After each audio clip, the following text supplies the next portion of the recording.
आप सभी को जय मसीह की। एक बार फिर हम सब जो है परमेश्वर पिता का धन्यवाद करें कि प्रभु ने हम सबको एक सुंदर अवसर दिया कि हम परमेश्वर के वचन को सुने। मैं क्यों कहता हूं कि सुंदर अवसर दिया, क्योंकि जब तक परमेश्वर का वचन हम तक नहीं पहुंचता है हमारे भीतर जीवन नहीं आता है। परमेश्वर का वचन हमें जीवन देता है। जीवन ये एक आत्मिक बीज है, ये स्पिरिचुअल सीड है जो हमारी आत्मिक भूमि पर बोया जाता है।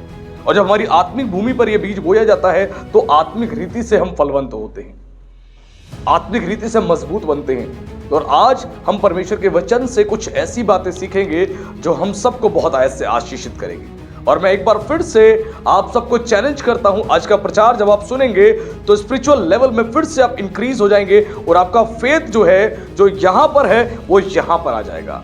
Hallelujah, hallelujah.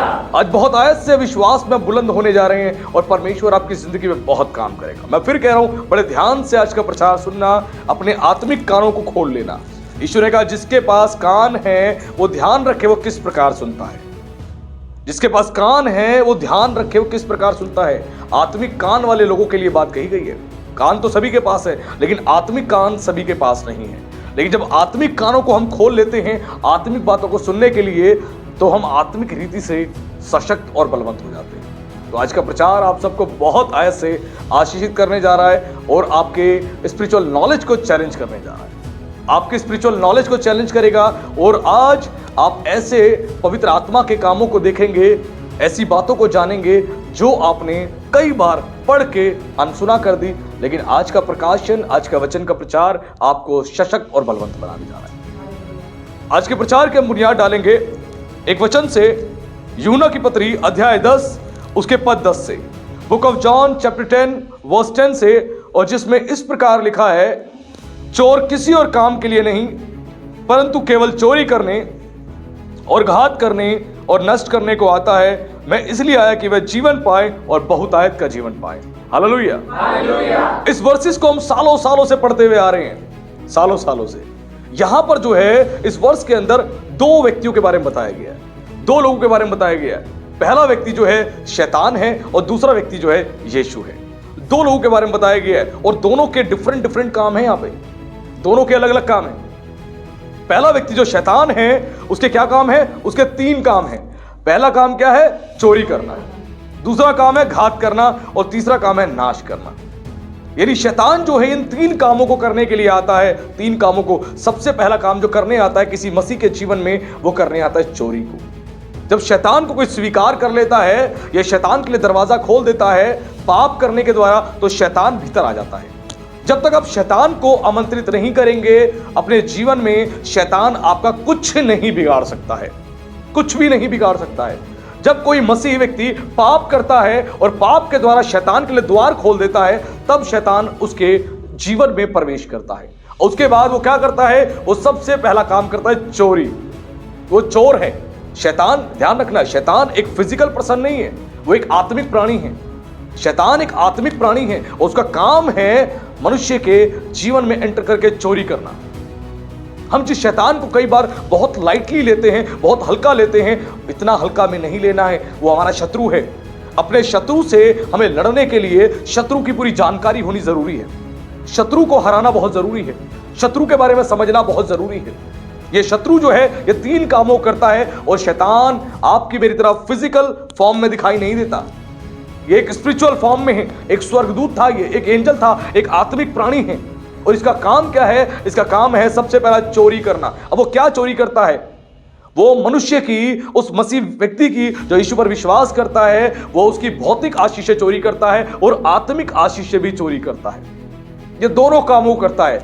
जब शैतान को हम अपने घर में आने देते हैं, हम एंट्रेंस करने देते हैं, तो उसका पहला काम है चोरी करना। वो क्यों चोरी करता है? ताकि आपको कंगाल बना दे। यीशु मसीह ने उदाहरण दिया। यीशु मसीह ने कहा कि जब वचन का प्रचार किया गया, बीज बोया गया, तो क्या हुआ? कुछ बीज जो है सड़क के किनारे गिरे और कौवा आया, वो चुग कर ले गया। इसका मतलब क्या है? वचन तो हमने सुना लेकिन वचन ठहर नहीं पाया। हम चर्च में वचन सुना, चर्च से बाहर निकले वचन हम भूल गए, यानी उसने आके वचन को चोरी कर लिया। वो सबसे पहली चीज जो चोरी करता है वो है वचन के बीज को चोरी करता है, जो आपकी आत्मिक भूमि पर बोया जाता है।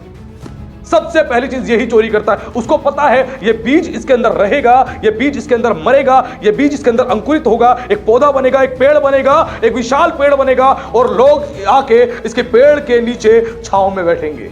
वो जानता है, इसीलिए वो क्या करता है, इस बीज को ही चोरी कर लेता है। वो एक आत्मिक प्राणी है। हेलो, ध्यान से सुनिए, वो एक आत्मिक प्राणी है।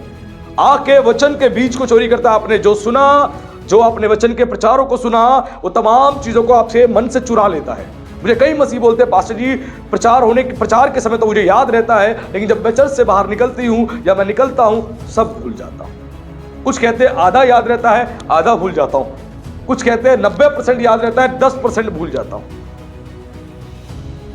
वो आके चुरा के ले जाता है। वो कौवा कोई और नहीं, वो शैतान है जो आके आपके अंदर से वचन के बीज को ले जाता है।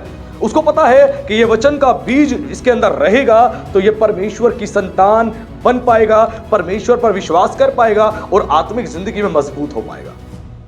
ये वचन का बीज क्या है? ये वचन का बीज है आपकी उन्नति का कारण, आपकी बरकत का कारण, आपकी आशीष का कारण है ये वचन का बीज। और इसी को आके चुरा लेता है। और कई सारे मसीह जो हैं आते हैं चर्च में, धनवान हो जाते हैं, आत्मिक धन को ले लेते हैं और बाहर जाते जाते उनका थैला फटा हुआ होता है, सब गिरता चला जाता है और घर पहुंचते पहुंचते थैला खाली। वो थैले में झांकते हैं तो देखते हैं कुछ भी नहीं है, कहां गया? फिर याद आता है रास्ते में ही सब गिर गया, उनका थैला ही फटा हुआ है। इसीलिए यीशु ने कहा जिसके पास कान हो वो ध्यान रखे किस प्रकार सुनता है, किस प्रकार। सुन रहे हो और भूल रहे हो, सुन रहे हो और भूल रहे हो, तब तो मामला गड़बड़ है। वचन को सुन रहे हो यहां पर और आपका दिल है आपके घर पे कोई अंदर ना चला गया हो ताला तोड़ के, कोई चोरी ना कर ले, पड़ोसी आ गया है, पड़ोसी घर में घुस ना जाए, सामान को चोरी ना कर ले, टेंशन लगी हुई है, नीचे गाड़ियां खड़ी है, कोई गाड़ी का हैंडल तोड़ के एक बाइक ना ले जाए, टेंशन लगी हुई है। यहां बैठे हैं और दिल है कहां पे? दिल है चांदनी चौक में कि भाई शादी ब्याह का टाइम आ रहा है, फटाफट चर्च खत्म हो, उसके बाद हम जाए और चांदनी चौक जाके हम साड़ियों की खरीदारी करें, कपड़ों की खरीदारी करें। दिल वहां पे, तो भी वचन का बीज आपके अंदर समर्पित नहीं हो पाएगा, वो आपकी आत्मिक भूमि पर ठहर नहीं पाएगा। आपको समझना पड़ेगा कि आप क्या कर रहे हो। उसका काम है आपके अंदर से वचन के बीज को चुरा लेना, सीड को चुरा लेना, उसका काम है, वो चुराएगा। वो सबसे ज्यादा काम करता है आत्मिक आशीषों को चुराने की, सबसे ज्यादा। उसको पता है कि इस व्यक्ति की आत्मिक योग्यताएं बढ़ती चली गई, आत्मिक रीति से उन्नत होता चला गया, तो ये मेरे हाथ में नहीं आने वाला, ये मेरे हाथ में नहीं आने वाला, ये तो मेरे हाथ से निकल गया, मेरे हाथ से निकल गया। इसीलिए वो आत्मिक चीजों को चुराने का प्रयास करता है। वो क्या करेगा? आपको फंसा देगा कहीं ना कहीं, परिवार में, काम में आपको इतना फंसा देगा कि आप जो प्रार्थना करते थे, प्रार्थना के समय को चुरा लेगा। ऐसे चुराता है वो, ये नहीं आएगा और चुरा के लेके जाएगा, नहीं, आपको ऐसे फंसा देगा। बहुत क्लेवर है, बहुत क्लेवर है वो, बहुत स्मार्ट है वो। आपका जो प्रार्थना का समय है आपको किसी ना किसी चीज में उलझा देगा। कोई रिश्तेदार आपके यहां पे लाके टपका देगा, रिश्तेदार आके बैठ जाएंगे। अब आप कुछ प्रार्थना करने वाले थे, आप कर ही नहीं पाओगे। अगले दिन आपको दूसरे किसी काम में लगा देगा, अगले दिन उसको तीसरे किसी काम में लगा देगा। वो लगाता रहेगा, उलझा के रखेगा आपको, ताकि आप प्रार्थना ना कर पाओ, आप प्रार्थना ना कर पाओ। आपके प्रार्थना के टाइम को चोरी कर लेगा, चुरा लेगा। आप प्रार्थना कर ही नहीं पाओगे। उसको पता है ये प्रार्थना करेगा तो ये आजादी को पालेगा, क्योंकि परमेश्वर का आत्मा, परमेश्वर का सामर्थ्य इसको छुटकारा देगा, इसलिए प्रार्थना ही नहीं करने देगा, उलझा के रखेगा। वो कुछ ना कुछ छोटे मोटे किसी काम में उलझा देगा, ऑनलाइन किसी काम में उलझा देगा। आप फोन लेके स्क्रॉल करते रहोगे, online job, online job, online job, online job, उलझे रहोगे। 1 reel, 2 reel, 4 reel, 6 reel, 8 reel, और ऐसे करते करते 50 रीलें आप देख लोगे। उसके बाद आपका समय खत्म, फोन की बैटरी डाउन और आपकी बैटरी भी डाउन। फोन गया चार्जिंग में, आप भी गए चार्जिंग में, कहां? सोने। ये चार्ज हो, वो आपको इतना थका देगा कि आपकी चार्जिंग ही डाउन कर देगा, बैटरी ही डाउन कर देगा। उसके बाद आप प्रार्थना कर ही नहीं पाओगे। वो उलझाता है। आपका बाइबल पढ़ने का जो समय होगा उसको पढ़ने ही नहीं देगा। बाइबल पढ़ने के समय पे वो क्या करेगा? आपके किसी न किसी काम में आपको फंसा देगा, घर में कोई ना कोई काम में फंसा देगा, उलझा देगा, कहीं आपको ले जाएगा, इधर चला जा, उधर चला जा, आपको उलझा के रखेगा। कई कॉल्स आ जाएंगी, आपको डिस्टर्ब कर देगी। वो बहुत क्लेवर है, वो लोगों को इस्तेमाल करता है आपके आत्मिक जीवन को खराब करने के लिए, आपके प्रार्थना के जीवन को चुराने के लिए, आपकी प्रार्थना के जीवन को चुराने के लिए, आपके वचन को जो अध्ययन करते हो उसको चुराने के लिए वो आता है और लोगों को यूज करता है। बहुत क्लेवर है, बहुत यूज करता है। आज हमें समझना पड़ेगा कि हम उस चोर को जो चोरी करने आ रहा, हम प्यार से चोरी करने दे रहे, प्यार से, प्यार से। अगर फिजिकल सामान कोई हमारा चोरी करने आ जाए हमारे घर में, तो हम क्या करेंगे? चोरी करने देंगे? नहीं। उस चोर की तो शामत आ जाएगी। उस चोर के साथ क्या होगा वो तो वो चोरी जानता है फिर, या परमेश्वर जानता है। अगर कोई घर में आ जाए तो इस चोर को हम कितनी आसानी से चोरी करने दें, कितनी आसानी से। ये साधारण संसार के लोगों की तरह चोर नहीं है, ये ऐसा चोर नहीं है जो पकड़ में आसानी से आ जाए। ये बहुत क्लेवर है। अगर तुम स्मार्ट नहीं बने ना तो वो तुमसे डबल स्मार्ट है। इसलिए पौलुस कहता है शैतान की युक्तियों से हम अनजान नहीं है, उसका कोई दाव हम पर नहीं चलता। पौलुस और पहली सदी की कलीसिया और प्रेरित जानते थे कि शैतान कैसे कैसे काम करता है। आज मसीह लोग जानते ही नहीं है, क्योंकि चर्चेस में शैतान के बारे में बताया नहीं जाता, प्रचार किया नहीं जाता। और कुछ पास्टर्स कहते हैं कि ज्यादा शैतान को ग्लोरीफाई ये लोग पास्टर्स कर रहे हैं। अरे अपने शत्रु के बारे में तुम नहीं जानते होगे तो शत्रु से लड़ोगे कैसे, उसको हराओगे कैसे? आज हमें सीखने की जरूरत है कि शैतान को हमने इतना मौका क्यों दे रखा है। वो बड़े प्यार से आता है, बड़े प्यार से आएगा और आपकी आत्मिक जिंदगी को खराब करेगा, आपके प्रार्थना के जीवन को चुरा लेगा, वचन पढ़ने के जीवन को चुरा लेगा, आपको उलझा देगा और आपको समझ नहीं आएगा आप क्या करो, क्योंकि आपको उस समय वो पैसा सबसे बड़ा दिखाई दे रहा होगा। पैसा आ रहा है, पैसा आ रहा है, पैसा आ रहा है। आपको रिश्तेदारी बहुत बड़ी दिखा देगा, रिश्तेदारी रिश्तेदारी रिश्तेदारी, और मन में डालेगा परमेश्वर ने कहा है ना प्रेम करो, प्रेम करो, इनसे प्रेम करो। उस प्रेम में पूरा दिन तुम्हारा ले जाएगा, अगला दिन तुम्हारा ले जाएगा, और तुम बोलोगे प्रेम करो, प्रेम करो और प्रेम करो। नहीं, आज आपको सीखना पड़ेगा शैतान कितना क्लेवर है। वो बड़े प्यार से आके चोरी करता है। वो एक आत्मिक प्राणी है। आपके प्रार्थना के जीवन को चोरी करेगा, आपके बाइबल पढ़ने के समय को चोरी करेगा, चर्च आने के समय आपको उलझा देगा, अचानक से आपके पेट में दर्द उठा देगा, अचानक से पेट में दर्द उठा देगा, आपके सर में दर्द उठा देगा, रात भर सोने नहीं देगा, मच्छर काटते रहेंगे, मच्छरों को भेज देगा, मच्छर काटते रहेंगे, रात भर नींद पूरी नहीं हुई, और सुबह जब चर्च का टाइम, नींद आ रही है, आज मैं नहीं जा रहा, आज मैं नहीं जा रही, रात भर मच्छरों ने तंग किया। वो उलझा देगा और आप सुबह चर्च आने का आपका मन नहीं करेगा। उसको पता है ये चर्च जाएगा तो कुछ लेके आएगा, वो जानता है चर्च जाएगा कुछ लेके आएगा, इसलिए आने ही नहीं देगा। घर में सुबह सुबह कलेश करवा देगा, बोलेगा देख तेरी पॉकेट में पैसा नहीं है, क्या करेगा, जाके छोड़ दे, रहने दे, बच्चा। मन में बोलेगा इतने टाइम से चर्च जा रहा, तेरा हुआ क्या है?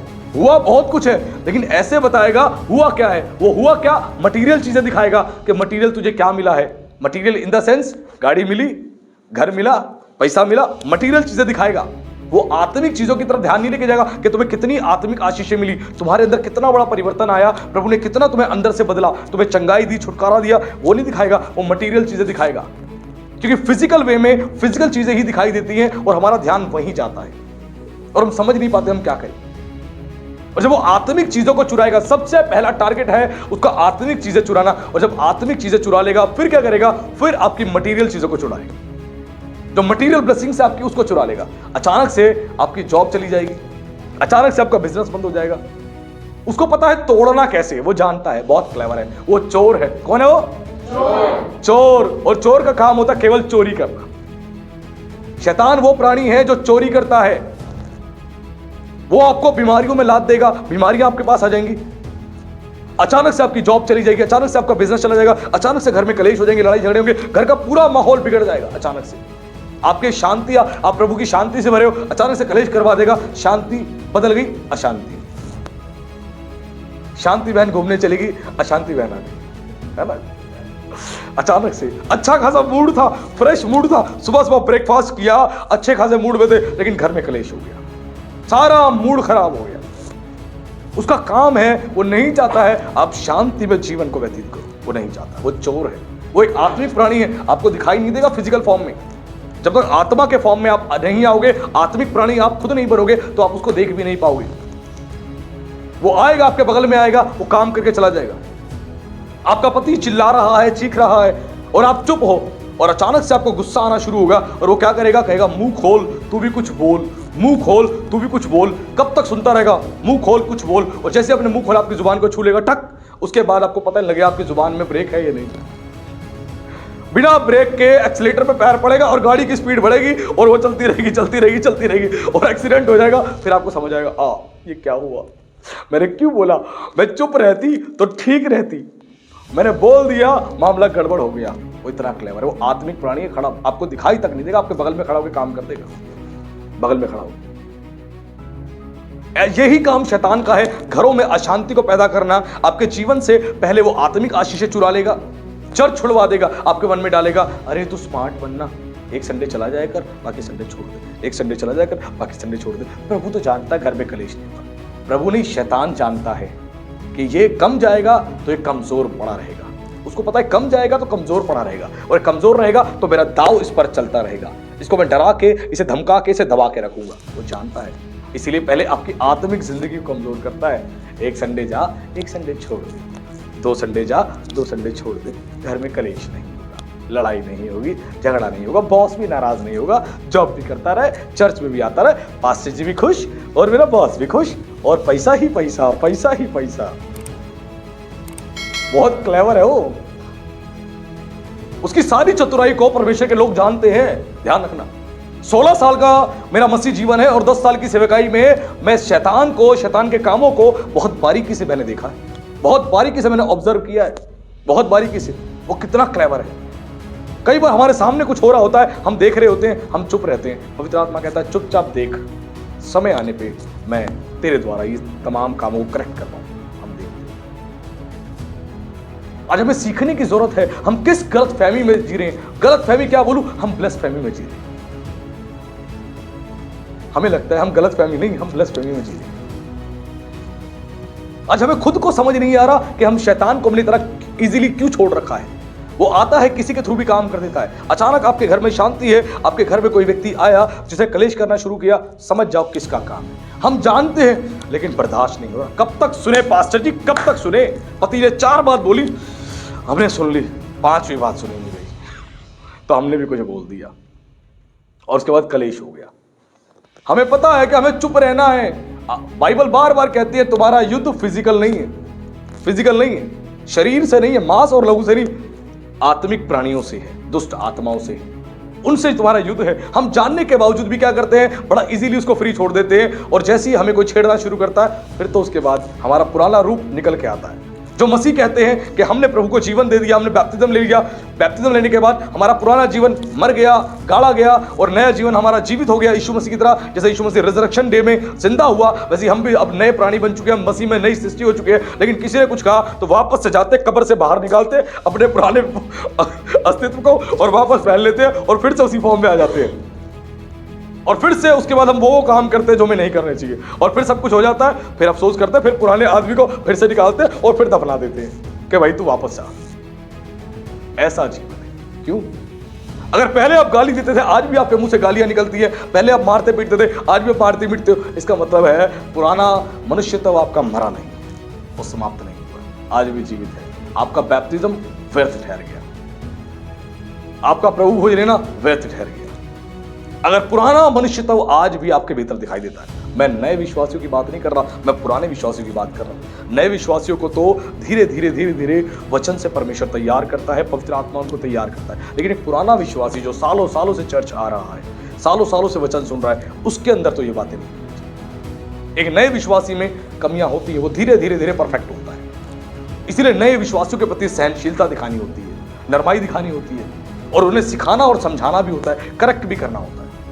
इसका काम है, आपकी पहले आत्मिक वस्तुओं को चुरा लेगा, आत्मिक संगति को चुरा लेगा, उसके बाद जाके आपकी सारी फिजिकल चीजें चुराएगा। बड़ा स्मार्ट है। आपका चर्च इसने छुड़वा दिया, आत्मिक संगति छुड़वा दी, उसके बाद आपका खेल करना शुरू हुआ। और शैतान बहुत क्लेवर है, सबसे ज्यादा आपके मन में नफरत डालेगा आत्मिक लोगों के लिए, प्रभु के दासों के लिए, जो आत्मिक कलीसिया में लोग हैं उनके लिए सबसे ज्यादा नफरत डालेगा, मलिनता डालेगा, सबसे ज्यादा उनके प्रति क्रोध और गुस्से से भर देगा आपको।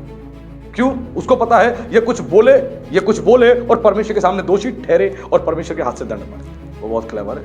वो खुद चोरी भी करता है और पाप भी करवाता है, उसके बाद परमेश्वर से दंड भी दिलवाता है। आदम और हवा से पाप किसने करवाया? शैतान ने। दंड किसने दिया? परमेश्वर ने। पाप करोगे तो दंड पाओगे, पाप करोगे तो दंड पाओगे, अच्छा काम करोगे तो रिवॉर्ड पाओगे। वो भी जानता है, वो भी जानता है। इसलिए जब उसका समय तय होता है परमेश्वर के पास हाजिर होने के लिए, वो जाता है परमेश्वर के सामने, वो जाता है परमेश्वर के पास हाजिर होने के लिए, क्योंकि जो ऊंचे टॉप लेवल के जो स्वर्गदूत हैं उनका एक समय नियुक्त है स्वर्ग में परमेश्वर के सामने आने के लिए। तो लूसीफर भी जाता है परमेश्वर के सामने, और जब मैं इस विषय में आने वाले दिनों में आपको सिखाऊंगा एंजल्स के बारे में, डीमंस के बारे में, दुष्ट आत्माओं के बारे में, तो बहुत सारी बातों को आप जानोगे जिनके बारे में आप अभी नहीं जानते। लेकिन आज हमें समझना है यहां पर कि ये काम है शैतान का, ये काम है शैतान का। वो आके चोरी करेगा, चोरी करेगा, चोरी करेगा और ये चोरी करेगा।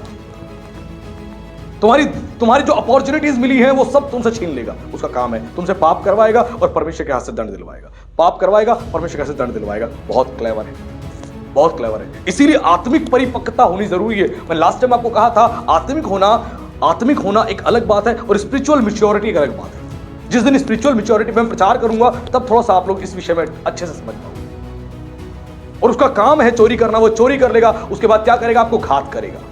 जब सब चुरा लेगा, आपका चला गया, आत्मिक जीवन खराब हो गया, आत्मिक जीवन खराब हो गया, आपकी भौतिक वस्तुएं चलेगी, फिर क्या करेगा? उसके बाद घात करेगा। कैसे घात करेगा? मानसिक तौर से घात करेगा। मानसिक तौर से इतनी सारी यातनाएं लेके आएगा, आपको दिमाग में विचार डालता रहेगा, तेरा कोई नहीं है, तेरा कोई सगा नहीं है, दुनिया को तेरे से मतलब नहीं है, सब स्वार्थी है, और बहुत सारी बातें डालता रहेगा। उसके बाद आपको मानसिक तौर से घात करेगा। फिर उसके बाद क्या करेगा? आपको शारीरिक तौर से घात करेगा और फिर आपको आत्मिक तौर से घात करेगा। उसका घात करने का काम वो आएगा और घात ही करेगा। मानसिक तौर से घात करेगा, शारीरिक तौर से घात करेगा और आत्मिक तौर से घात करेगा। उसका काम ही है घात करना। मारेगा ही मारेगा। क्यों मारेगा? उसका काम यही है। वो एक आत्मिक प्राणी है, उसका काम है चोरी करना। पहले चुरा लेगा, क्योंकि किसी के जीवन में जब तक एंटर नहीं हो सकता जब तक वो प्रार्थना का जीवन उसका मजबूत है, वो नहीं घुस सकता किसी हाल में नहीं। मैं चैलेंज के साथ कहता हूं, जिसका प्रार्थना का जीवन बहुत मजबूत है उसके जीवन में तो घुस ही नहीं सकता, वो नहीं घुस सकता। जिसका जीवन वचन पर टिका हुआ है, वचन पर मजबूत है, वचन के साथ समय बिताता है, उसके जीवन में भी नहीं घुस सकता है, कभी नहीं घुस सकता। लेकिन जब आप उसके लिए रास्ता खोलते हो, पाप करके, घमंड करके, गलत काम करके, वो आता है, आके कब्जा लेता है। बहुत क्लेवर है, बहुत क्लेवर। और वो ऐसे ही विनाश करता है, ऐसे ही विनाश करता है। और आके उसके बाद घात करेगा, मानसिक तौर से, शारीरिक तौर से और आत्मिक तौर से घात करेगा। ये उसका काम है, घात करेगा। आपको इतनी मानसिक तौर से डिप्रेशन में ले जाएगा, टेंशन में ले जाएगा, ऐसे ऐसे ख्याल आपके अंदर लेके आएगा कि आपको लगेगा आपका कोई है ही नहीं, सुसाइड कर ले। तेरे जीने का कोई फायदा नहीं, कोई फायदा नहीं। क्या फायदा तेरे चर्च जाने का? कोई फायदा नहीं। क्या हुआ तेरा चर्च जाके?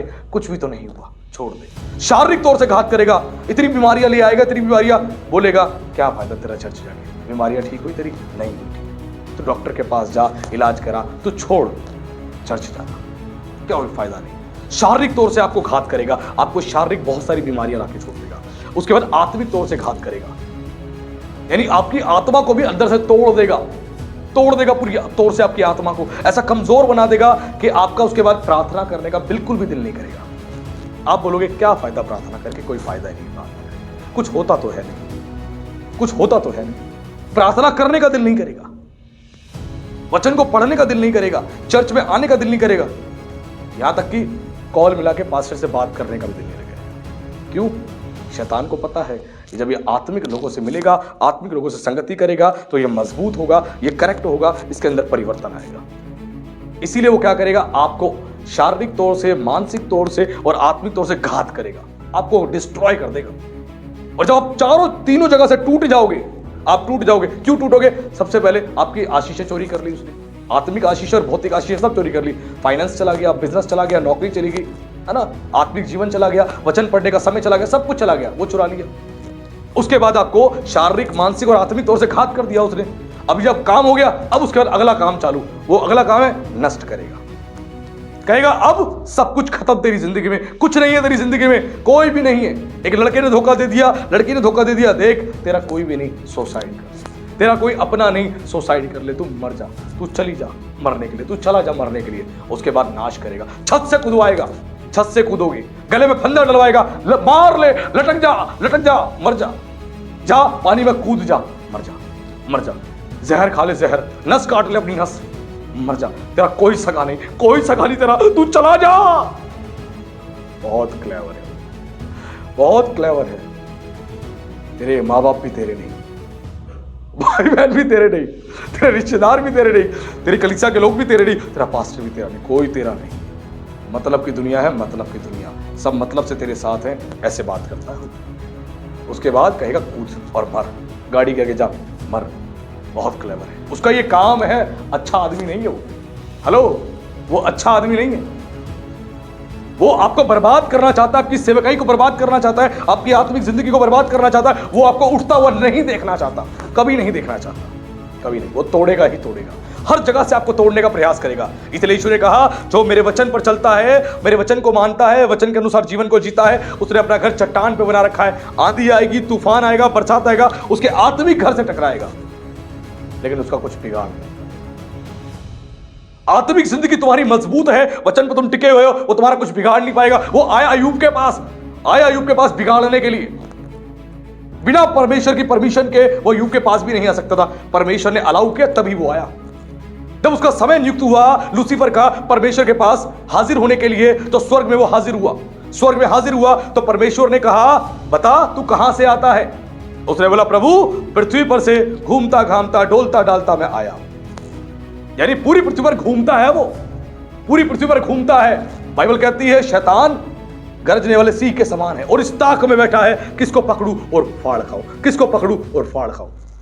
मजाक नहीं करता वो आपके साथ आके, चुटकुले नहीं मारेगा, आपको जान से मारेगा। वो चुटकुले नहीं करेगा, वो जान से मारेगा, जान से। वो अच्छा आदमी नहीं है। एक तो चक्कू लेके जो आएगा मारने के लिए फिजिकल व्यक्ति, उससे तो लड़ लोगे, लेकिन इससे लड़ने के लिए आत्मिक रीति से मजबूत होना पड़ेगा। ये तो मारेगा आपको, और बड़ा क्लेवर है। वेपन से नहीं मारता, वो बड़े स्टाइल से मारता है, मानसिक तौर से, शारीरिक तौर से, आत्मिक तौर से, आशीषें चुरा के। वो हर तरह से आपको डिप्रेस्ड कर देगा, आपको डिमोटिवेट कर देगा, नेगेटिव कर देगा, फिर जाके आपको मारेगा। बहुत क्लेवर है। वो अकेला ले जाएगा दूर, तू सबसे अलग चला जा, सबसे दूर चला जा, अकेले में चला जा, किसी से मतलब मत रख, किसी को कुछ मत बता, चुप रहे, अकेले में रहे। परमेश्वर सब जानता है तुम किससे छुपा रहे हो। वो अकेले में दूर ले जाकर तुम्हें मारेगा, पाप करवाएगा तुमसे, दूर ले जाकर अकेले में। बड़ा क्लेवर है, ध्यान रखना। वो बड़ी समझदारी से मारता है, ऐसे नहीं मारता। जब परमेश्वर के पास आया तो परमेश्वर ने अपने मुंह से खुद उसको बोला, अपने मुंह से। अय्यूब के विषय में परमेश्वर ने कहा, क्या तू मेरे दास अय्यूब जैसा खरा मनुष्य देखता है, जो मेरा भय मानता है, मुझसे प्यार करता है। उसने बोला, परमेश्वर बिना लाभ के तो वो तेरा भय नहीं मानता। तूने उसके चारों ओर बाड़ा लगा रखा है, सुरक्षा का बाड़ा। तूने उसको बहुत आयत से धन संपत्ति दे रखी है, तूने उसे बहुत आशीषित किया हुआ है, इसीलिए वो तेरा भय मानता है। अगर ये सब तू ले ले तो देख तेरे मुंह पे ही वो तेरा इनकार कर देगा, कोस देगा। परमेश्वर ने कहा, एक काम कर, इसके शरीर, इसके प्राण को छोड़कर जा, तुझे जो करना है तू कर सकता है। और उसने वही काम किया। उसने बड़ा क्लेवर था। परमेश्वर ने अय्यूब की बात करी थी, केवल अय्यूब की बात, लेकिन वो आया, उसने क्या किया, अय्यूब को तोड़ने के लिए उसके बच्चों को मार दिया। उसने, शैतान ने क्या बोला, परमेश्वर ने तो केवल अय्यूब की बात करी थी कि अय्यूब के प्राण को छोड़ दियो, उसके बच्चों के प्राणों की थोड़ी ना बात करी थी। वो बहुत क्लेवर है, जो आप नहीं सोचते वो सोचता है, बहुत क्लेवर है। उसने बोला अय्यूब की बात करी थी परमेश्वर ने, उसके बच्चों की थोड़ी ना बात करी थी। अब निपटाता हूं। उसके बच्चों को एक दिन में मरवा दिया, उसके जानवरों को चोरी करवा दिया। उसके बाद उसने बोला, अब तो आकाश से आग गिरेगी। आग गिरा के उसकी सारी भूमि, सारी संपत्ति उसकी खराब कर दी, सारी फसलें बर्बाद कर दी। उसके बच्चे मर गए, उसकी संपत्ति खत्म हो गई, उसके जानवर चोरी करके ले गए। और जैसी अय्यूब के पास खबर आई, अय्यूब ने जैसी ही इस बात को सुना, सुनते ही उसने अपने वस्त्र फाड़े और उसने शोक को दर्शाया, शोक को, उस दुख को दर्शाया परमेश्वर के सामने। उसने क्या बोला, धन्य है यहोवा, धन्य है मेरा परमेश्वर, उसका नाम धन्य है, जिसने दिया उसी ने ले लिया। और इस बात को देखकर शैतान और हिल गया कि इतना कुछ होने के बाद बच्चा मर गया, संपत्ति खत्म हो गई, सब कुछ खत्म हो गया, और ये परमेश्वर को धन्यवाद दे रहा है।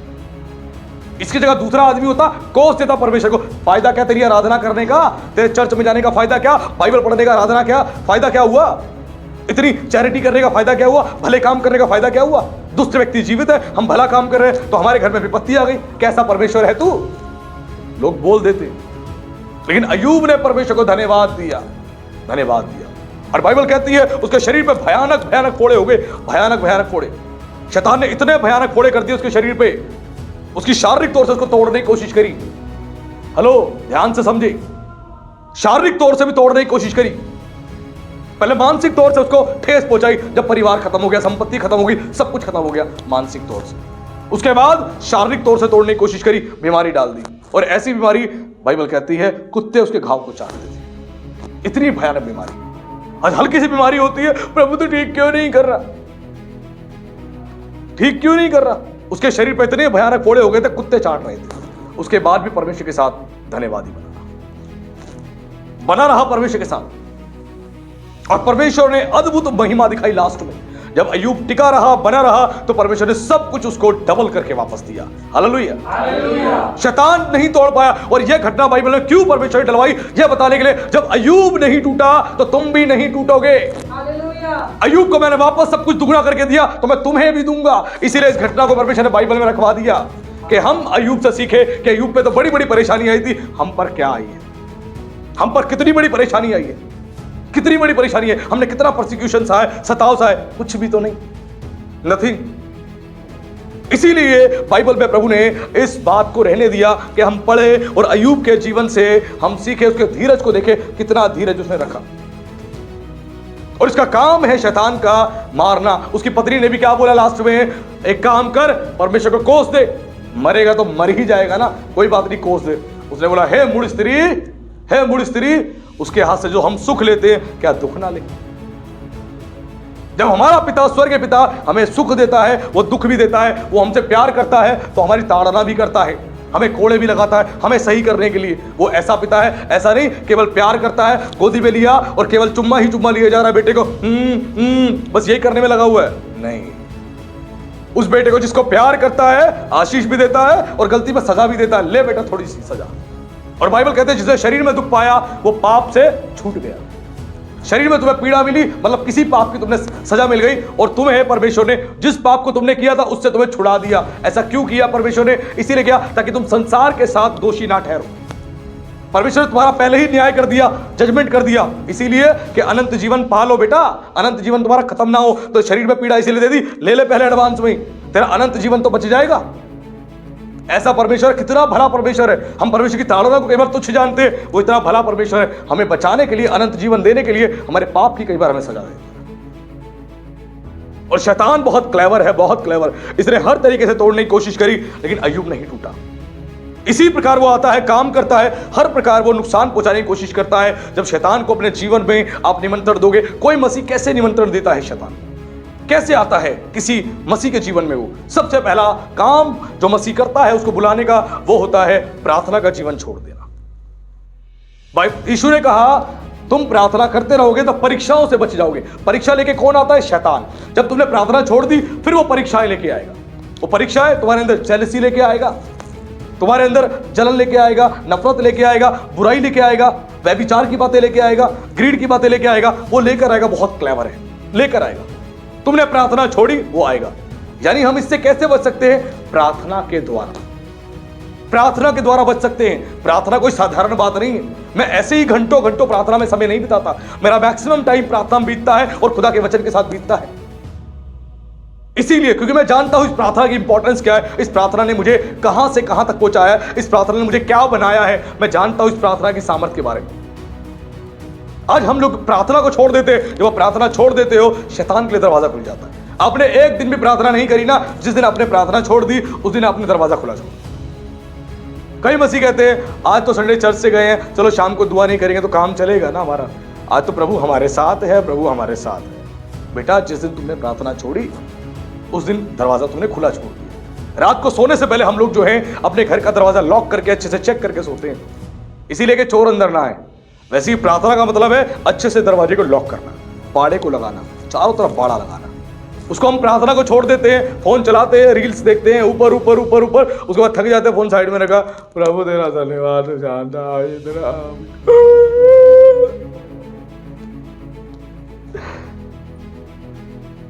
ये पादरी क्या नहीं जानता?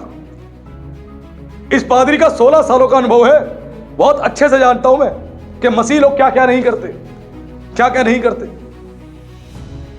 और उसके बाद हम कहते हैं शैतान से हम लड़ लेंगे, शैतान तुम्हारे पैरों के नीचे तेरी हम थल्ले थल्ले कर देंगे, यीशु की बल्ले बल्ले और तेरी थल्ले थल्ले।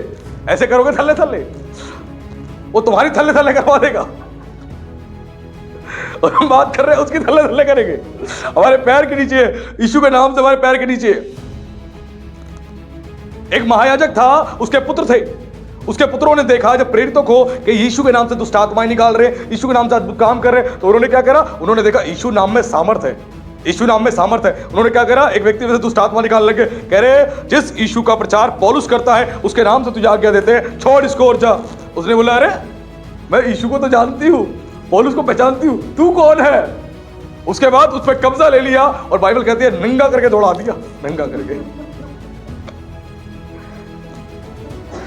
बेटा यीशु नाम में तो सामर्थ बहुत है, लेकिन उस सामर्थ का इस्तेमाल कब कर सकते हो? जब तुम्हारे अंदर कैरेक्टर होगा, तुम्हारे अंदर कैरेक्टर होगा, आत्मिक योग्यताएं होंगी, तुम्हारा चरित्र अच्छा होगा, तभी तो दुष्ट आत्माएं भी तुम्हारी बातें मानेंगी, वरना नहीं मानेंगी। वरना कोशिश करते रहो, वो उठा के पटकेगी 4 बार। इतना आसान नहीं है। तुम्हारे अंदर चरित्र होना चाहिए, कैरेक्टर होना चाहिए। यीशु नाम से शैतान को हम कुचल रहे हैं, उसके हम चला रहे हैं, उसके ऊपर हम प्रभु का लहू डाल रहे हैं, हम नाश कर रहे हैं, हम ये कर रहे हैं। अरे अगर इतना आसान होता तो क्यों आगे पौलुस बताता कि तुम्हें आत्मिक युद्ध के लिए तैयार होना पड़ेगा? क्यों हथियारों को लेने की बात करता? निहत्ते होकर हम युद्ध में लड़ने जा रहे हैं, निहत्ते कि हम उसको हरा लेंगे, ये हमारी गलतफहमी है। वो शैतान बहुत क्लेवर है, मैं फिर कह रहा हूं, उसको हल्के में नहीं लेना, हल्के में नहीं लेना। वो बहुत क्लेवर है और उसका एक ही उद्देश्य है, मसीहों के जीवन का बिगाड़ करना, मनुष्य जाति का बिगाड़ करना। वो जानता है मेरा अंत क्या होगा, उसको पता है मुझे नरक में डाला जाएगा। बाइबल कहती है नरक जो है परमेश्वर ने इंसानों के लिए नहीं बनाया, शैतान और उसके दूतों के लिए बनाया। केवल शैतान और उसके दूतों के लिए बनाया। लेकिन जो परमेश्वर के साथ रहना नहीं चाहता, वो उन लोगों को सबको नरक में अपने साथ लेके जाएगा, सबको लेके जाएगा। पाप करने वाला हर एक व्यक्ति शैतान के पीछे चल रहा है, वो शैतान को फॉलो कर रहा है और उसका एक ही अंत है, वो है अनंत काल की आग, और कुछ भी नहीं, केवल वही। तो ये शैतान का कैरेक्टर है जो नाश करने और नाश करने आता है। और दूसरी तरफ एक दूसरा व्यक्ति है जो इसमें बताया गया है, यूहन्ना 10:10 में दूसरा व्यक्ति है, वो यीशु मसीह है। और यीशु मसीह क्या लेके आया? लिखा है कि यीशु मसीह आया जीवन देने और बहुतायत का जीवन देने। यीशु मसीह आया जीवन देने और बहुतायत का जीवन देने, यानी थोड़ा जीवन तुम्हें देने नहीं आया, लिमिटेड लाइफ देने नहीं आया, तुम्हें बहुतायत का जीवन देने आया है। और वो कैसे मिलेगा बहुतायत का जीवन? पवित्र आत्मा के द्वारा, पवित्र आत्मा के द्वारा मिलेगा। जब पवित्र आत्मा तुम्हारे जीवन में आएगा तब तुम्हें बहुतायत का जीवन मिलेगा। बिना पवित्र आत्मा के तुम्हें बहुतायत का जीवन मिल ही नहीं सकता, आप जितना मर्जी सोचो नहीं। और पवित्र आत्मा कब तक किसी के जीवन में नहीं आता? जब तक उसको आप आने की अनुमति नहीं देते, आप उसे पुकारते नहीं हो, आने की अनुमति नहीं देते, वो तब तक आपके जीवन में नहीं आता है, नहीं आता है। हेलो, वो शैतान नहीं है कि बिन बुलाए आ जाए, वो पवित्र आत्मा है। पवित्र आत्मा बुलाते हो तभी वो आता है, ऐसे नहीं आता। पवित्र आत्मा बिना बुलाए कभी नहीं जाता है, जब आप बुलाते हो वो तभी ही आता है। और उसको अपने जीवन में जब काम करने दोगे, आने दोगे, तभी वो आपके जीवन में आएगा, वरना काम ही नहीं करने देगा। आपके जीवन में आएगा ही नहीं और आपके काम ही प्रकट नहीं होंगे बेहतर। पवित्र आत्मा को आपको बुलाना पड़ेगा, यानी उसकी सहायता मांगनी पड़ेगी, तभी आपके जीवन में काम होगा, वरना नहीं। और हम ना भूले ये पवित्र आत्मा क्या क्या कर सकता है। जिस पवित्र आत्मा को केवल एक एनर्जी, एक शक्ति के रूप में देखते हैं, मैंने बार बार आपको बताया, वो पवित्र आत्मा जो है वो त्रिएक परमेश्वर का एक व्यक्तित्व है। परमेश्वर पवित्र आत्मा है, ये परमेश्वर पवित्र आत्मा है। हम इसको हल्के में ना ले, कोई एनर्जी, कोई शक्ति कोई नहीं है। ये पवित्र आत्मा एक व्यक्ति है, आपकी मेरी तरह एक व्यक्ति है। जैसे परमेश्वर पिता का एक अस्तित्व है, यीशु मसीह का अस्तित्व है, पवित्र आत्मा का भी एक अस्तित्व है।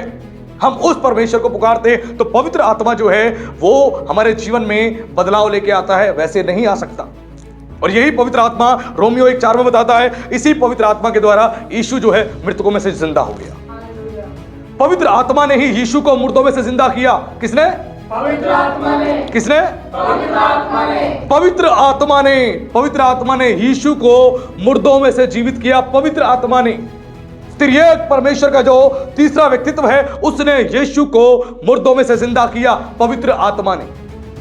ये पवित्र आत्मा जब आपके जीवन में आएगा तभी अद्भुत काम होंगे। हम ना भूले जब परमेश्वर ने जगत की सृष्टि करी थी, जो पहला इंसान बनाया था आदम, उसको कैसे बनाया था? एक मिट्टी का उसने पुतला बनाया परमेश्वर ने, लेकिन वो मिट्टी का पुतला केवल एक मिट्टी ही था।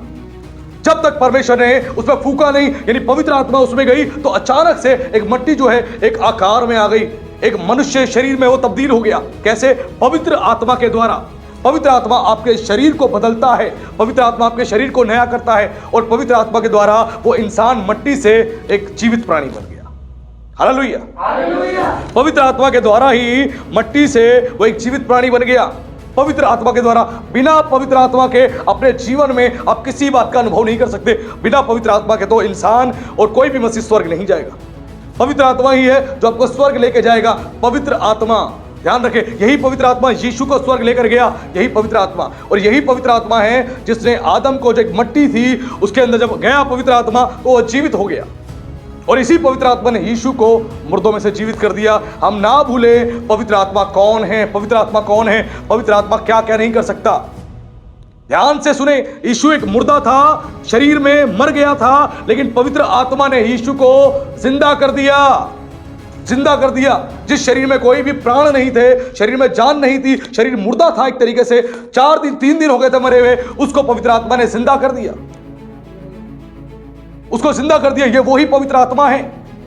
एग्जाम्पल के तौर पे आप में से किसी की अगर घर में घड़ी खराब हो जाए तो आप ठीक कराने के लिए मोची के पास जाएंगे क्या? नहीं। कहां जाएंगे? घड़ी वाले के पास जाएंगे जो घड़ी बनाता है, और वही आपकी घड़ी ठीक करेगा। उसी प्रकार सेम ये चीज हमारे शरीर के साथ है। इस शरीर को किसने बनाया? मैन्युफैक्चरिंग किसने करी है? परमेश्वर ने इसकी प्रोडक्शन करी है, मैन्युफैक्चरिंग करी है परमेश्वर ने। तो हम परमेश्वर के पास क्यों नहीं जाते? सेम यही बात लागू होती है हमारे आत्मिक जीवन में भी। जो पवित्र आत्मा यीशु को मुर्दों में से जिंदा कर सकता है, लाजर को मरे हुए में से जिंदा कर सकता है, वो पवित्र आत्मा तुम्हारे शरीर की गड़बड़ियों को ठीक नहीं कर सकता क्या? वो तुम्हारे शरीर की सारी गड़बड़ियों को ठीक कर सकता है। आज तुम्हें जानने की जरूरत है, वही पवित्र आत्मा ने तुम्हें बनाया है, मुझे बनाया है, उसी पवित्र आत्मा ने। लेकिन जब हम बीमार होते हैं, हम शारीरिक रूप से दुर्बल हो जाते हैं, तो हम पवित्र आत्मा के पास नहीं आते, उसके हाथ में नहीं सौंपते। हम जाते हैं ठीक उसी तरह, घड़ी खराब हो गई, हम जा रहे हैं मोची के पास कि मोची हमारी घड़ी को ठीक कर दो। मोची बोलेगा आओ मैं कोशिश करता हूं, मैं ट्राई करता हूं, शायद कुछ हो जाए। मना नहीं करेगा, कहेगा दो, मैं कोशिश करता हूं। हमें सीखने की जरूरत है कि हमें जिसने बनाया है, क्या वो इतना सक्षम नहीं, इतना योग्य नहीं कि हमारी बीमारियों को ठीक कर सके, हमारी दुर्बलताओं को दूर कर सके, हमारी प्रॉब्लम को सॉल्व कर सके। हम सब कुछ जानने के बाद क्या करते हैं? हम उसके पास नहीं जाते, हम ठीक मोची के पास जाते। मोची ठीक कर दो। मोची जूता ही ठीक कर सकता है, तुम्हारी घड़ी ठीक नहीं कर सकता। वैसे ही परमेश्वर है जो तुम्हारे शरीर को पूरी तौर से नया कर सकता है। एक मरे हुए शरीर में जान फूंक सकता है, मरे हुए शरीर में। जब वो ऐसा कर सकता है तो तुम्हारे शरीर को वो क्यों पूरी तौर से स्वस्थ नहीं कर सकता, चंगा नहीं कर सकता? आज हमें इस बात को सीखने और समझने की जरूरत है। बाइबल में एक व्यक्ति था जिसने अद्भुत रीति से परमेश्वर की सेवा करी, प्रेरित पौलुस। और प्रेरित पौलुस के साथ एक जबरदस्त घटना घटी। जो घटना घटी वो हम सब की आज आत्मिक आंखों को खोलने का काम करेगी। जो दूसरा कुरिन्थियों अध्याय 11 के 23 से 25 में बताया गया, उसके साथ कुछ घटनाएं घटी, जिसमें क्या हुआ? पहली घटना क्या घटी? 5 बार यहूदियों के हाथ से उसने 39 कोड़े खाए। कितनी बार? 5 बार। 5 बार 39 कोड़े खाए। आप सोच सकते हो, एक बार अगर 39 कोड़े मार दिए जाए यहूदियों के हाथ से, तो शरीर आपका पूरी तरह से लहूलुहान हो जाएगा, छल्ली छल्ली हो जाएगी। रोमन सोल्जर्स की तरह कोड़े नहीं होते थे ये। जो यीशु को मारे गए रोमन सोल्जर्स ने कोड़े मारे वो अलग थे, लेकिन जो यहूदियों के हाथ से कोड़े मारे जाते थे वो अलग होते थे। लेकिन फिर भी पूरे शरीर की हालत खराब हो जाती थी, पस्त हो जाती थी, पूरा शरीर लहूलुहान हो जाता था। यही पौलुस है जिसने 5 बार 39 कोड़े खाए। 5 बार, 5 टाइम्स। पहली घटना बताता है 5 बार 39 कोड़े खाए। आज यहां एक थप्पड़ अगर मार दिया किसी ने सुसमाचार प्रचार करने के ऊपर, तो अगले दिन से प्रचार ही बंद, प्रचार ही बंद। और 5 बार इसने 39 कोड़े खाए, 5 बार। सोचिए, अगर शरीर पे आज कोई लोहे का डंडा एक मार दे तो आप 10 दिन तक नहीं उठोगे, 1 महीने तक नहीं उठोगे। कई लोग तो ऐसे होंगे 1 साल तक नहीं उठेंगे। और सोचो 39 कोड़े एक बार नहीं, 5 बार इसने खाए। उसके बाद क्या बताता है? 3 बार इसने बैतें खाई। 3 बार इसने बैतें खाई। वो बैतें पूरी तरह से खाल को धेड़ देती थी। खाल को अगर मारी जाती थी तो खाल सीधा फट जाती थी, खाल फट जाती थी। 3 बार खाई इसने बैतें, दबा के इसको पीटा गया बेचारे को। उसके बाद बताता है कि एक बार पथराव हुआ इस पे, लोग इकट्ठे हुए और पत्थर ही पत्थर इसको मारे। और आगे क्या बताता है? 3 बार जहाज टूट गया। जिस जहाज में ये यात्रा पे था, सेवा करने के लिए यात्रा पे था, वो 3 बार तो जहाज टूट गया, और जिसमें कि 1 दिन और 1 रात ये समुद्र में रहा।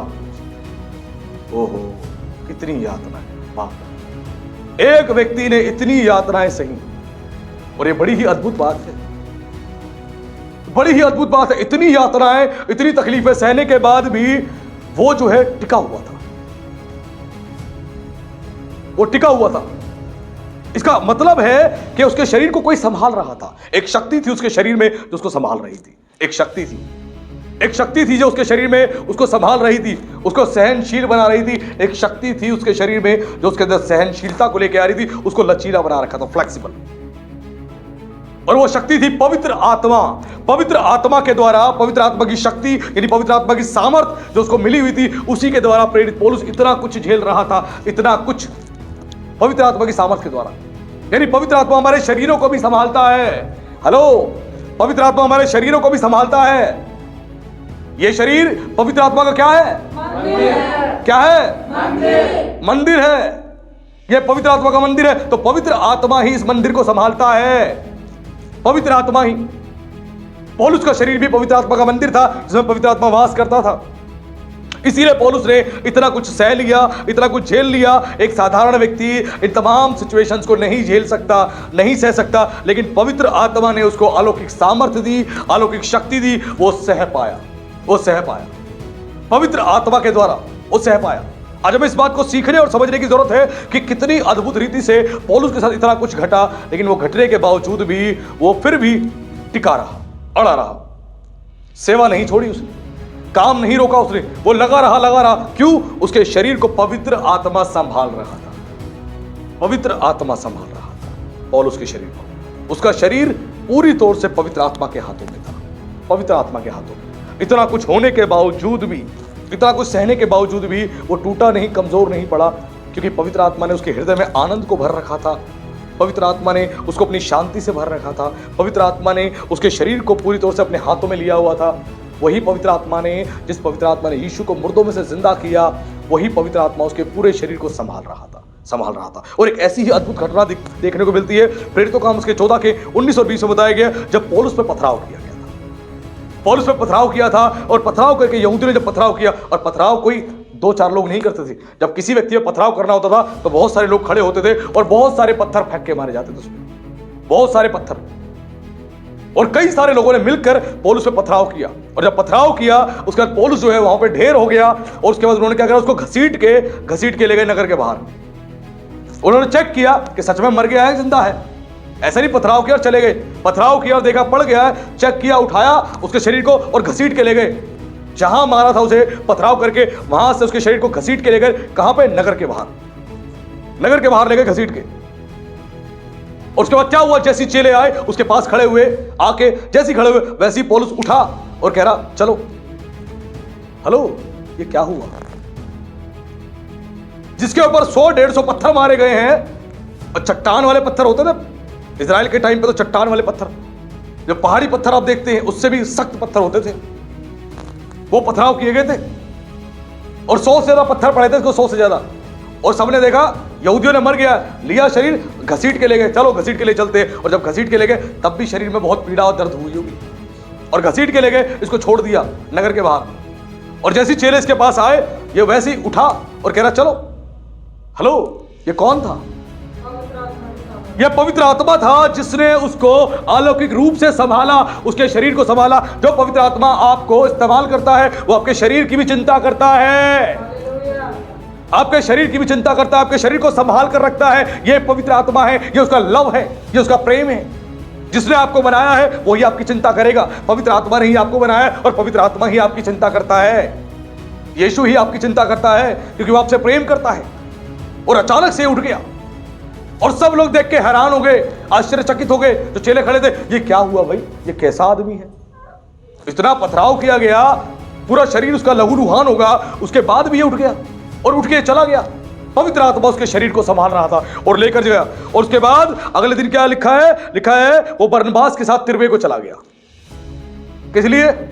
सेवा करने के लिए। कह रहा चलो चलते हैं। एक दिन पहले पथराव हुआ है, लहूलुहान है, पूरी बॉडी में पता नहीं क्या क्या हुआ होगा। अगले दिन उठा, कह रहा चलो चलते हैं। यह है पवित्र आत्मा, यह है पवित्र आत्मा जो आपके शरीर को संभालता है। आप डरे डरे कमजोर होकर घूमते हो, अरे कुछ हो गया तो, क्या होगा तो, ये होगा तो, वो होगा तो। अपने परमेश्वर को बहुत हल्का हाँकते हो, बहुत हल्का, बहुत हल्का। मैं कभी भी जब लंबी फास्टिंग में जाता हूं, मैं बिल्कुल भी चिंता नहीं करता। मुझे पता है जिसने मुझे फास्टिंग में बिठाया है, मेरे शरीर को वो ही संभालेगा। वो 16 साल से संभाल रहा है, वो आज भी संभालता है और आगे भी संभालेगा। मैं चिंता नहीं करता। फास्टिंग में तो और ज्यादा मुझे सामर्थ्य मिलती है, और ज्यादा शक्ति मिलती है सेवा करने के लिए। मैं और ज्यादा बल से भर जाता हूं। यह पवित्र आत्मा ही है जो हमारे शरीर को संभालता है। पौलुस के शरीर को पवित्र आत्मा ने ही संभाला था। और बाइबल स्कॉलर्स कहते हैं जो पौलुस का शरीर था एक तरीके से चलता फिरता एक लाश के समान था। ऐसा तो चलता फिरता लाश के समान हो गया था उसका शरीर। इतनी यातनाएं, इतनी पीड़ाएं, इतनी तकलीफें सही।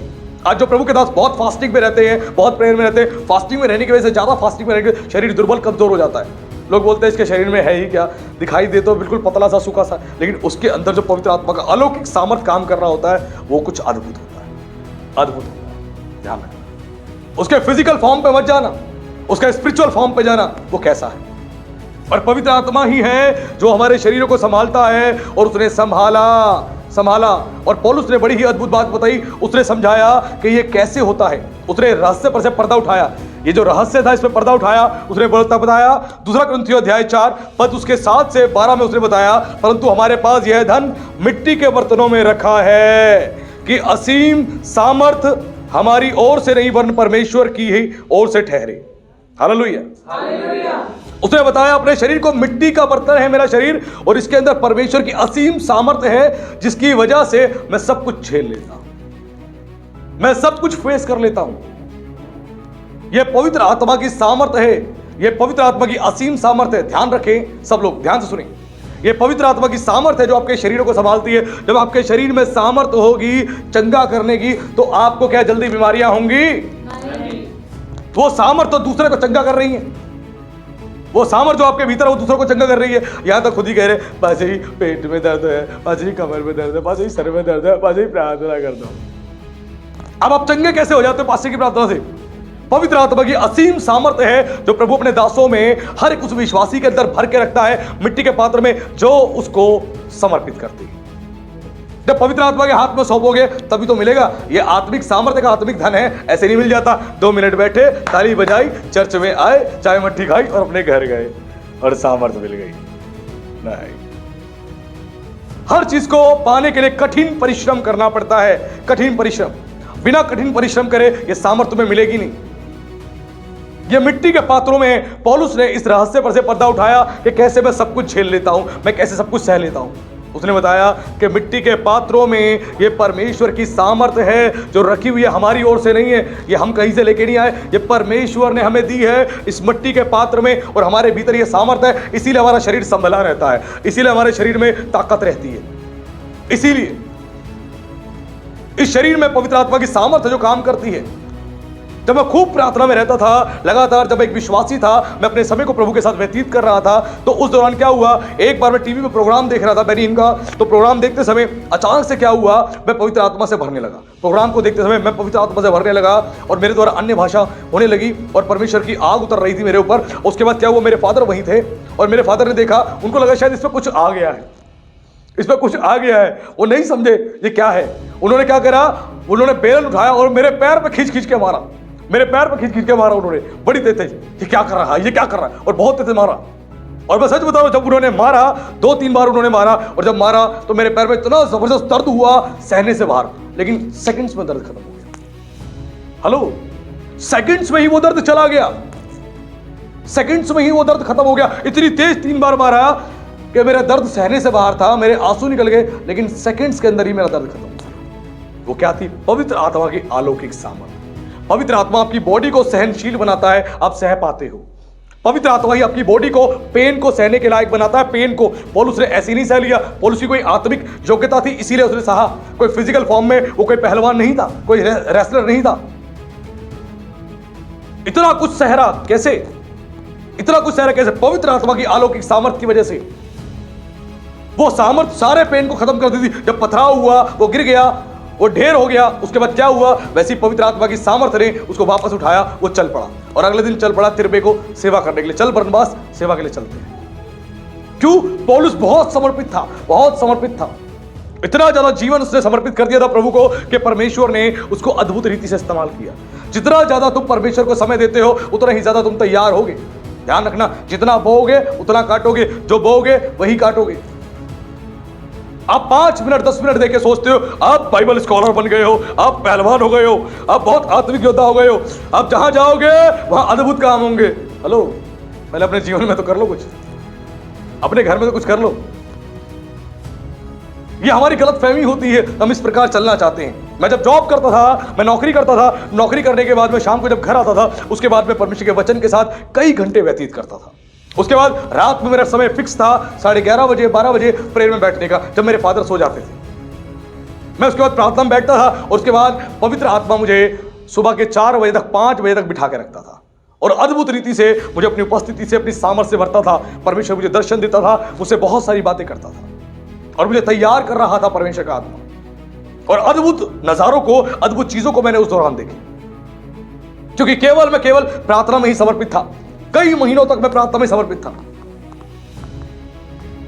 आज मसीह कहते हैं पास्टर जी हमसे 10 मिनट प्रार्थना होती नहीं, 10 मिनट बाद हम तो थक जाते हैं, हमारे घुटनों में दर्द हो जाता है, हमारी कमर में दर्द हो जाता है, हमारी गर्दन में दर्द हो जाता है, हम तो आमीन कह के उठ जाते हैं।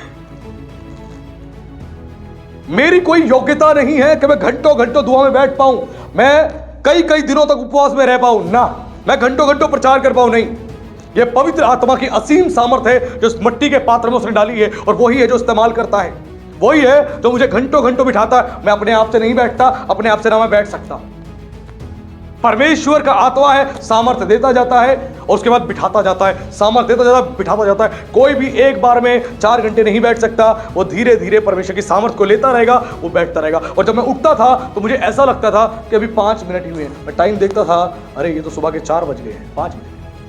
और बिल्कुल मुझे यही अनुभव होता था कि 5 और 10 मिनट ही मैं बैठा हूं। क्यों? पवित्र आत्मा मेरे माइंड को, मेरी सोल को, मेरे मन को ऐसा कर देता था नया कि मुझे लगता ही नहीं था मैं इतनी देर बैठा हूं। वैसे ही पौलुस के शरीर को पूरी तरह से वो रिकवर कर देता था, पवित्र आत्मा पूरी तरह से रिकवर कर देता था। जितना कुछ उसने सहा, पेन सहा, पथराव से, सब कुछ है, अचानक से पवित्र आत्मा ने उसको नया कर उठा अगले दिन और चल पड़ा।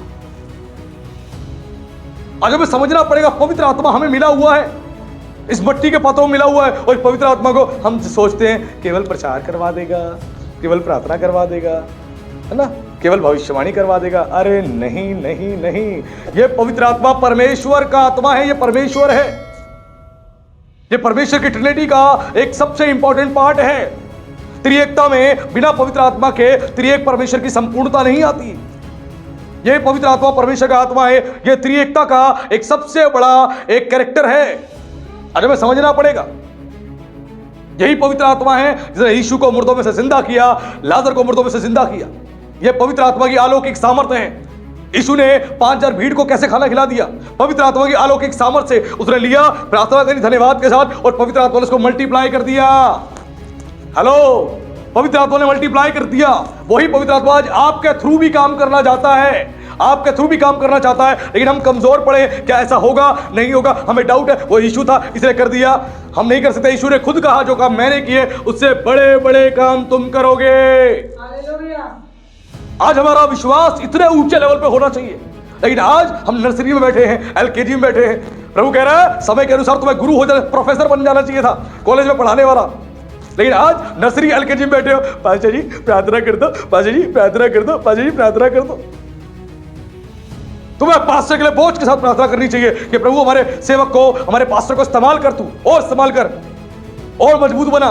यह प्रार्थना होनी चाहिए। ये तो अपने लिए प्रार्थना करवाते, पास्टर जी ये इस चीज के लिए प्रार्थना कर दो, उस चीज के लिए प्रार्थना कर दो, फंसा के रखते। अगर हमें सीखने और समझने की जरूरत है हम कहां पे स्टैंड कर रहे हैं। इस पवित्र आत्मा को हमने इतना लाइटली लिया, वो इतना लाइटली। हमें लगता है नहीं ऐसी काम हो जाएगा। कुछ मसीह कहते हैं पास्टर जी आप इतनी देर प्रार्थना में कैसे बैठ जाते हो, हम चाहते हैं प्रभु हमें भी बिठाए, प्रभु ये अभिषेक हमें दे। मैंने कहा तुम थोड़े मेहमानदार रहो, वो तुम्हें बहुतों का अधिकारी बना देगा। जितनी सामर्थ तुम्हें देता है तुम अपना समय बिताओ, धीरे धीरे तुम्हारे समय को बढ़ाएगा और तुम्हारे अंदर परिवर्तन लेके आएगा। प्रार्थना कोई रिलीजियस एक्टिविटी नहीं है, ये एक स्पिरिचुअल काम है, एक स्पिरिचुअल वर्क है, ये आत्मिक कार्य है। जब आत्मिक कार्य करते हो तो आत्मिक रीति से आप मजबूत बनते हो, आप स्ट्रांग बनते हो। ये वही पवित्र आत्मा है जो अद्भुत काम करता है। इसमें पौलुस क्या कहता है आगे, इसी में पौलुस कहता है हम चारों ओर से क्लेश तो भोगते हैं, संकट में पड़ते हैं, निरुपाय तो है पर निराश नहीं होते।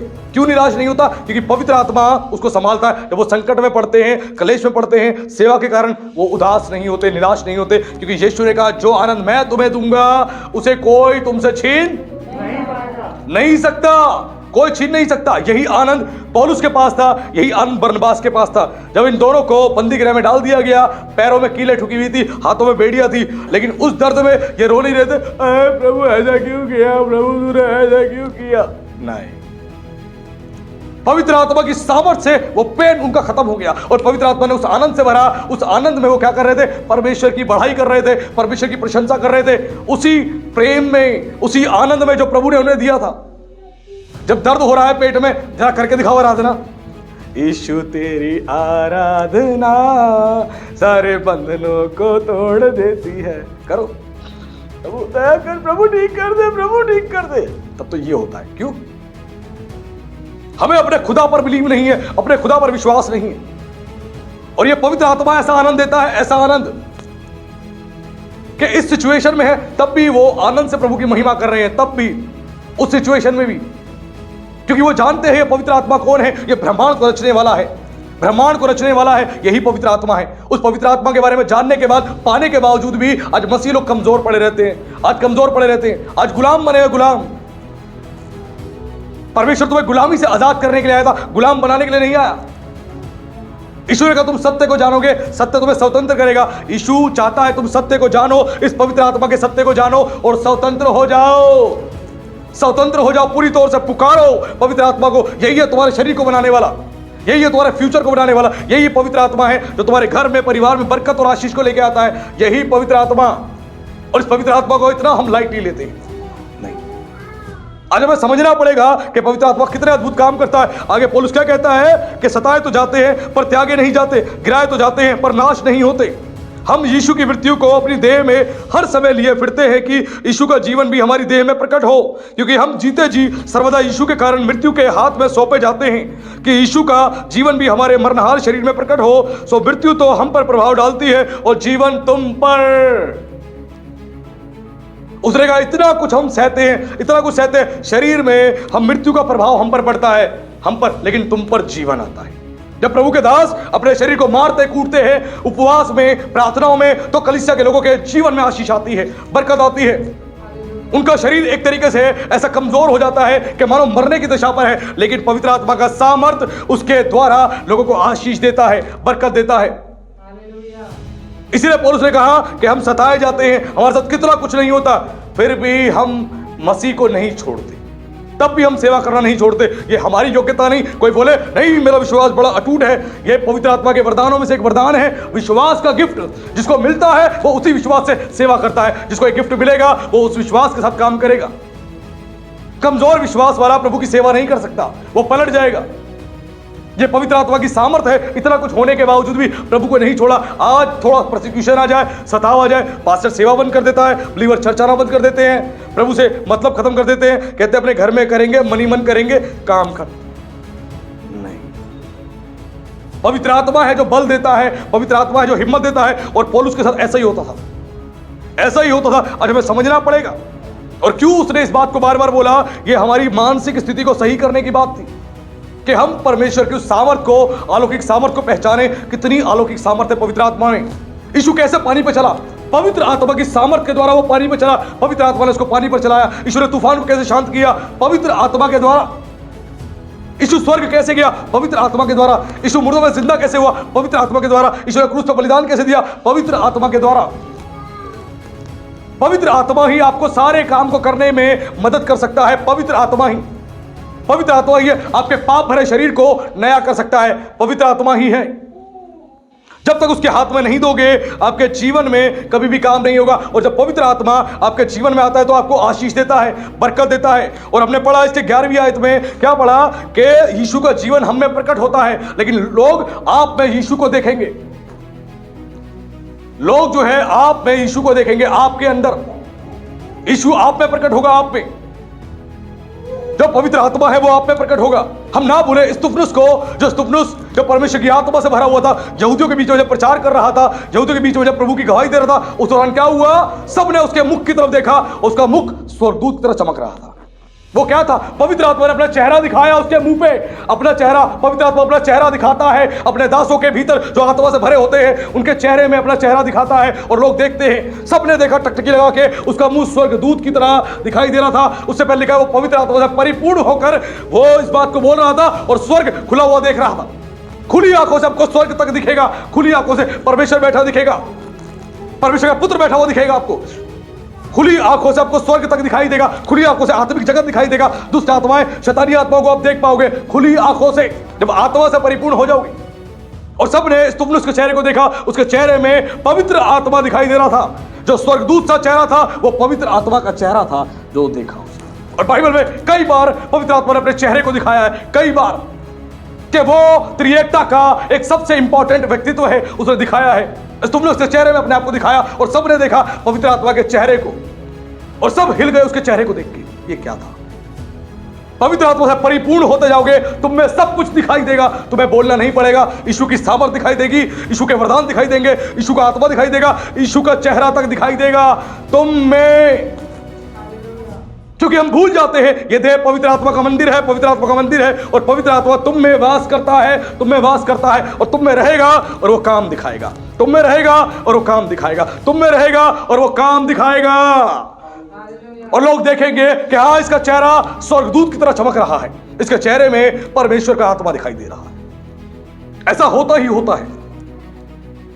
आज हमें समझना पड़ेगा कि हम पवित्र आत्मा को कितना लाइट ले रहे। ये पवित्र आत्मा आपकी जिंदगी को बदल सकता है, आपकी दुर्बलताओं को दूर कर सकता है, लेकिन हम कई बार जो है इस पवित्र आत्मा को बड़े हल्के में लेते हैं, बहुत हल्के में लेते हैं। हम अपनी काबिलियत को छोड़ देते हैं। जब हम अपने आप को मृत्यु की ओर ले जाते हैं, अपने शरीर को मृत्यु की ओर ले जाते हैं और परमेश्वर के हाथ में सौंप देते हैं, तो हमारी काबिलियत, हमारी योग्यताएं खत्म हो जाती हैं। हमारी काबिलियत, हमारी योग्यताएं खत्म हो जाती है, फिर शुरू होती है पवित्र आत्मा की काबिलियत, पवित्र आत्मा की योग्यता। जो तुम नहीं कर सकते थे, जिसको करने में तुम सक्षम नहीं थे, अब पवित्र आत्मा वो काम दिखाएगा। जब तक तुम अपनी काबिलियत पर टिके रहोगे, अपनी काबिलियत पर घमंड करोगे, अब करने में लगे रहोगे, तुम फेल और फेल हो जाओगे। लेकिन जब पवित्र आत्मा के हाथ में सौंप दोगे, अब पवित्र आत्मा तुम में, जो तीसरा व्यक्तित्व है परमेश्वर का, वो काम करेगा। तुम चुप रहो, तुम्हारी जुबान से बोलेगा, तुम्हारे शरीर में होकर चलेगा। लिखा है वचन में कि तुम में होकर मैं चलूंगा फिरूंगा। तुम में होके परमेश्वर का आत्मा, परमेश्वर तुम में होके चलना फिरना चाहता है, काम करना चाहता है तुम में। पवित्र आत्मा जो है यीशु के अंदर आया और यीशु के शरीर में पूरी तौर से समा गया। पवित्र आत्मा के द्वारा ही यीशु का जन्म हुआ और पवित्र आत्मा यीशु के ऊपर आया, और पवित्र आत्मा की सामर्थ्य जब यीशु पे आई और पवित्र आत्मा का अभिषेक जब यीशु पे आया, तो यीशु के द्वारा अद्भुत काम हो रहे थे। अंधे देख रहे थे, गूंगे बोल रहे थे, बहरे सुन रहे थे, बीमारियां ठीक हो रही थी, कोढ़ी शुद्ध हो रहे थे। यीशु मसीह के अंदर पवित्र आत्मा काम कर रहा था। इसलिए यीशु ने बोला कि मनुष्य के पुत्र के विरोध में बोलोगे तुम्हारे सारे पापों की क्षमा हो जाएगी, लेकिन तुमने पवित्र आत्मा के विरोध में बोला तो इसकी क्षमा ना यहां और ना परलोक में, कहीं नहीं होगी क्षमा। जब परमेश्वर के आत्मा से भरे लोगों के विरोध में हम कुछ भी बोलते हैं, हम पवित्र आत्मा की निंदा करते हैं। ध्यान रखना, यहूदियों ने यही काम किया। इसलिए स्तुपनु से क्या बोला कि तुम्हारा हृदय हमेशा कठोर ही रहा है, तुम कठोर हृदय के लोग हो। पवित्र आत्मा को सदा तुम क्रोध दिलाते रहे अपने कामों से, और आज भी क्रोध ही दिला रहे हो। वो विरोध तो कर रहे थे स्तुपनुस का, लेकिन बाइबल बताती है वो पवित्र आत्मा का विरोध कर रहे थे। यहूदी जो है, फरीसी जो है, विरोध कर रहे थे यीशु मसीह का, वो यीशु मसीह का नहीं, वो पवित्र आत्मा का विरोध कर रहे थे। जब आपको पवित्र आत्मा के विषय में कुछ भी नहीं पता तो कुछ भी मत बोलो, पहले सीख लो, पहले जान लो, उसके बाद मुंह खोलो, नहीं तो तुम्हारा ये पनिशमेंट तुम्हारे ऊपर रिलीज हो जाएगा। क्योंकि खुद यीशु ने कहा इसकी कोई क्षमा नहीं है, कोई क्षमा नहीं है। बहुत सोच समझ के अपने शब्दों का इस्तेमाल करें, बहुत सोच समझ के। ये पवित्र आत्मा तुम में होकर काम करेगा, और वो करता है तुम्हारी काबिलियत खत्म कर देगा, तुम्हारी योग्यता खत्म कर देगा। पवित्र आत्मा तुम्हारे अंदर जो आएगा, और जब पवित्र आत्मा से तुम भरते जाओगे तुम्हारी जुबान से पवित्र आत्मा बात करेगा, और लोगों के मन के भेद प्रकट होंगे। लोग बोलेंगे इसको कैसे पता हमारे बारे में। पवित्र आत्मा तुम्हारे विचारों में अपने विचार डालेगा, तुम पवित्र आत्मा की तरफ सोचना शुरू कर दोगे। लोग परेशान हैं, तुम्हें पता लग जाएगा, तुम्हारा कॉल चला जाएगा। लोग तुम्हें याद करेंगे, तुम्हारा कॉल चला जाएगा। कोई मुसीबत में पड़ने वाला है, प्रभु तुम्हें बता देगा, तुम पहुंच जाओगे। पवित्र आत्मा तुम्हें इस्तेमाल करेगा। कोई झूठ बोल रहा है, तुम्हें पता लग जाएगा। जब हरण्य और सफीरा जमीन बेचकर आए तो दोनों ने मन में निर्णय कर लिया, पति पत्नी ने डिसाइड कर लिया कि हम जाके झूठ बोल देंगे, कुछ दाम रख लेंगे और कुछ जो है प्रेरितों को दे देंगे। उसके बाद जब वो आए पतरस के पास, प्रेरितों के पास, तो उसके बाद बोलने लगे, तो पतरस ने कहा तुम्हें क्या आवश्यकता पड़ी कि तुम पवित्र आत्मा से झूठ बोलो और तुम परमेश्वर से झूठ बोलो। यानी पवित्र आत्मा ही परमेश्वर के दर्जे पे है। उसने बोला तुम्हें क्या जरूरत पड़ी झूठ बोलने की। अब पतरस को किसने बताया? पवित्र आत्मा ने। पवित्र आत्मा अपने दासों को बता देता है क्या गड़बड़ी चल रही है और क्या हो रहा है, वो सब जानते हैं। आत्मा से भरे जो सेवक होते हैं, प्रभु बहुत कुछ उन्हें बता देता है, बहुत कुछ। वो जानकर भी अनजान हो जाते हैं, चुप हो जाते हैं। जब तक पवित्र आत्मा ना कहे वो कुछ भी नहीं कहते। ध्यान रखना, आत्मा से भरना जरूरी है, आत्मा से भरना। इसलिए पौलुस ने क्या बोला, दाखैत से मत वाले ना बनो, आत्मा से परिपूर्ण होते जाओ, परिपूर्ण होते जाओ। और जितना तुम परिपूर्ण होते जाओगे तुम बदलते चले जाओगे, तुम्हारा बॉडी का स्ट्रक्चर बदलता चला जाएगा, आत्मिक रीति से तुम बदलते चले जाओगे, तुम नए होते चले जाओगे। लोग तुम्हारे द्वारा प्रभु की महिमा देखेंगे, तुम्हारे द्वारा। ये वही पवित्र आत्मा है जो प्राचीन समय में काम करता था, आज भी ये पवित्र आत्मा वैसा ही है। आज भी वो सक्षम है, योग्य है लाल समुद्र को 2 भाग करने के लिए, आज भी योग्य है यरदन नदी को 1 भाग करने के लिए, आज भी योग्य है मुर्दों को जिंदा करने के लिए, अंधों को आंखें देने के लिए, कोढ़ियों को शुद्ध करने के लिए। आज भी वही सामर्थ और यही योग्यता है पवित्र आत्मा की, जो पहले थी वही आज है और आगे भी रहेगी। हम इतना कुछ जानने के बावजूद भी हम कमजोर पड़े रहते हैं, विश्वास में हम कमजोर रहते हैं। क्या होगा, कैसे होगा? जब तुम प्रार्थना करते हो, पवित्र आत्मा तुम्हारे लिए नौकरियों का इंतजाम करता है। पवित्र आत्मा, पिछले संडे मैंने प्रचार किया था, जब मैंने प्रभु से बार बार कहा तो प्रभु ने कहा मैं तुझे नौकरी दूंगा। और पवित्र आत्मा मुझे 7 महीने बाद जब मुझे तैयार करके आत्मा में प्रार्थना में तैयार करने के बाद जब ले गया, मेरी बॉडी को वो चलाता हुआ ले गया और ले गया और मुझे उसने एक ऑफिस में पहुंचाया और नौकरी दिलाई। तो मैंने बताया पवित्र आत्मा की सामर्थ्य है, वो कुछ भी कर सकता है, वो कुछ भी कर सकता है आपके लिए। क्या कुछ नहीं कर, जितना तुम समर्पित करोगे उसके हाथ में उतने ही काम देखोगे, उतने ही काम। लिमिटेड सौंपोगे तो लिमिटेड काम देखोगे, ज्यादा सौंपोगे तो ज्यादा काम देखोगे। जितना उसके हाथ में सौंपोगे उतने ही काम वो दिखाएगा, ध्यान रखना, उतने ही काम। मैंने जितने साल जॉब करी, मेरी कंपनी, जितनी कंपनियों में मैंने काम किया, मेरी कंपनी के सारे एम्प्लॉय बहुत स्ट्रगल करते थे, बहुत मेहनत करते थे, लगातार परिश्रम करते थे। लेकिन प्रभु का मैं बहुत धन्यवाद करता हूँ, पवित्र आत्मा मुझे बुद्धि देता था, बात करने के लिए ज्ञान देता था, काम करने के लिए, और मेरी मदद करता था और लोगों को मेरे प्रति नरम कर देता था। और परमेश्वर के अनुग्रह से मैं 2 घंटे में, 3 घंटे में अपने काम को खत्म कर लेता था, जिस काम को लोग सुबह से लेकर शाम तक करते थे। उसने मुझे नौकरी में कभी भी स्ट्रगल नहीं करने दिया। मैंने जितने साल नौकरी करी, 12-14 साल जो नौकरी करी, प्रभु ने मुझे संभाला, प्रभु ने संभाला संपूर्ण रीति से। उसने मुझे गिरने नहीं दिया, उसने संभाल कर रखा। आज हमें सीखने की जरूरत है कि हम कहां पे स्टैंड कर रहे हैं, कहां पे स्टैंड कर रहे हैं। दुनिया के लोग हो सकता है आपको ना समझे, लेकिन पवित्र आत्मा आपको समझता है, आपकी सारी बीमारी को, सारे ऑर्गन्स को जानता है, सारे पार्ट्स जानता है। जैसे कंपनी बनाने वाली, जो गाड़ी बनाने वाली कंपनी होती है, कंपनी को सारे पार्ट्स के बारे में पता होता है, कैसे लगाए हैं। वैसे परमेश्वर है, उसने सारे आपके पार्ट्स लगाए हैं बॉडी के, वो जानता है कहां पे क्या गड़बड़ है। उसके पास आओ तो सही, वो क्विकली ठीक कर देगा। इतना बुलंद तुम्हारा विश्वास होना चाहिए। मैं फिर कह रहा हूं, मैं अंधविश्वास का प्रचार नहीं कर रहा। जिसको विश्वास में जो कमजोर है वो जाए मेडिसिन को ले, डॉक्टर को दिखाए। कभी कभी जरूरत पड़ती है, जब प्रेगनेंसी है, डिलीवरी होने वाली है, तो डॉक्टर के पास आपको जाना पड़ेगा। बहुत सारे केसेस में डॉक्टर को भी आपको जाकर दिखाना पड़ेगा, मेडिकल ट्रीटमेंट कराना पड़ेगा। लेकिन बहुत सारे केसेस में पवित्र आत्मा अपनी अलौकिक सामर्थ्य से आपको ठीक कर देता है। हमें सीखने और समझने की जरूरत है। अगर तुम्हारा हाथ कट जाएगा तो तुम्हें जाके उस हाथ पे जो है पट्टी करवाने की जरूरत है, ड्रेसिंग करवाने की जरूरत है। वहां पर मूर्ख बन के तुम बोलो प्रभु मैं प्रार्थना कर रहा हूं, इसको तू बिल्कुल बंद कर दे, बंद कर दे। पवित्र आत्मा कुछ भी कर सकता है, लेकिन तुम्हारे पास अगर उसने सुविधाएं उपलब्ध कराई हैं तो तुम्हें जाना पड़ेगा, जाना पड़ेगा। आज हमें समझने की जरूरत है कि हमारा विश्वास कहां पर है और हम कहां स्टैंड कर रहे हैं। हमारा विश्वास कहां पर है और हम कहां स्टैंड कर रहे हैं। आपको अपनी पूरी तौर से अपनी काबिलियत को, अपनी योग्यता को खत्म करना पड़ेगा और पवित्र आत्मा के हाथों में सौंपना पड़ेगा। पवित्र आत्मा के हाथों में।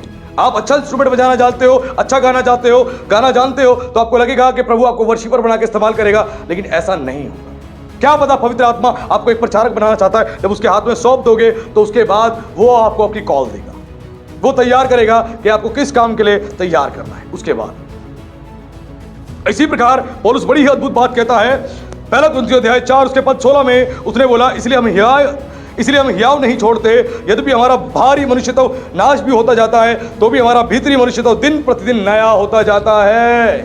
हालेलुया। उसने बोला उपवास करते करते, संकट को सहते सहते, कलेश को सहते सहते हमारा बाहर से शरीर जो है कमजोर हो रहा है। हमारा शरीर जो कमजोर हो रहा है वो ऐसा हो रहा है कि मानो नाश हो जाएगा।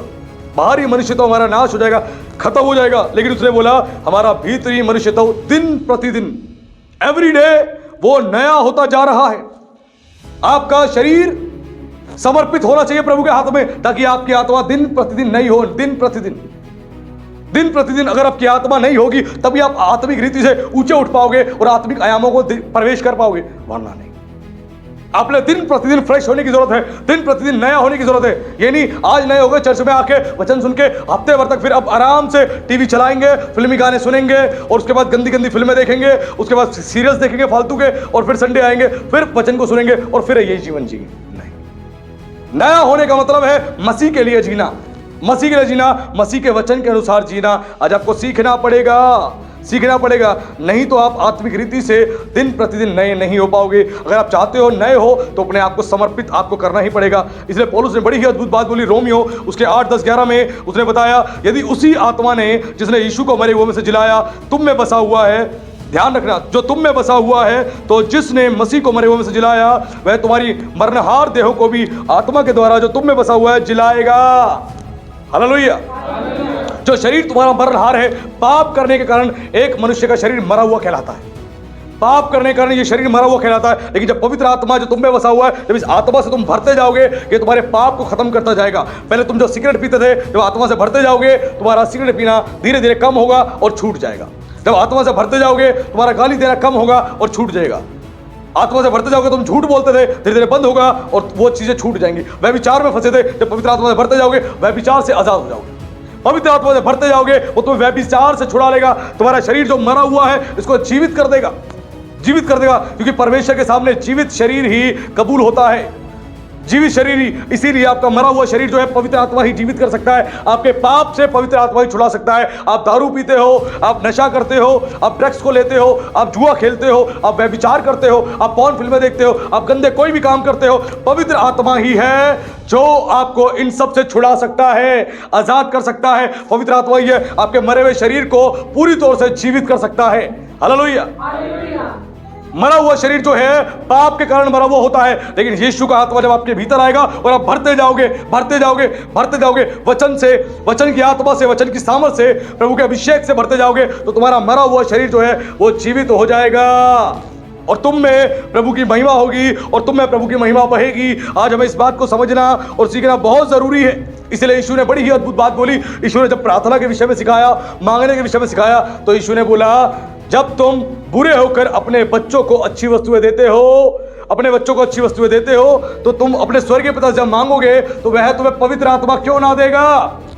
क्यों यीशु ने कहा कि मांगो प्रार्थना में पवित्र आत्मा, क्योंकि जब पवित्र आत्मा आएगा, ये पवित्र आत्मा तुम्हारे लिए अच्छी पत्नी का इंतजाम करेगा, ये पवित्र आत्मा तुम्हारे लिए पति का इंतजाम करेगा, तुम्हारे लिए नौकरी का इंतजाम करेगा, तुम्हारे लिए अच्छे बिजनेस का इंतजाम करेगा, तुम्हारे लिए घर का इंतजाम करेगा, तुम्हें स्वर्ग के लिए तैयार करेगा, तुम्हारी सेवा को बढ़ाएगा, यही पवित्र आत्मा। इसलिए यीशु ने कोई और बात नहीं कही मांगने की, उसने कहा कि वो तुम्हें पवित्र आत्मा क्यों ना देगा। वो भला परमेश्वर है, मांगो पवित्र आत्मा तुम्हें देगा। और जब तुम्हारे भीतर पवित्र आत्मा आएगा तब तुम नए बनोगे। जब तुम्हारा पुराना मनुष्य तो मरेगा और तुम नए बनते जाओगे, नए बनते जाओगे, प्रेरितों की जैसे, प्रभु के दासों की तरह तुम नए बनते जाओगे और पवित्र जीवन जियोगे। तुम्हें पाप से खुद घृणा आएगी, पाप से बहुत घृणा आएगी। पहले तुमसे बहुत पाप होते थे, लेकिन जब आत्मा से भरते जाओगे तुम्हारे पाप घटते जाएंगे, धीरे धीरे धीरे धीरे बुरा स्वभाव घटता जाएगा और पवित्र आत्मा का कैरेक्टर, उसकी क्वालिटी तुम्हारे अंदर बिल्ड होती जाएगी। आत्मा के फल दिखाई देंगे, आत्मा के वरदान दिखाई देंगे, आत्मा की बातें दिखाई देंगी और तुम नए बनते जाओगे, नए बनते जाओगे। वही पवित्र आत्मा का सामर्थ तुम्हारी कमर का दर्द दूर कर सकता है, तुम्हारे बैक का दर्द दूर कर सकता है, तुम्हारे सर का दर्द दूर कर सकता है, तुम्हारी आंखों की गई हुई रोशनी को ला सकता है। यही पवित्र आत्मा तुम्हारे ऑर्गन्स को नया कर सकता है, प्यूरिफाई कर सकता है, तुम्हारे लीवर को नया कर सकता है। यही पवित्र आत्मा। इस पवित्र आत्मा से भरना है तो अपने समय को खुदा के साथ बिताना है और आत्मा से भरे संदेशों को सुनना है, ताकि तुम भरे जाओ और तुम्हारा जीवन नया हो जाए। हालेलुया।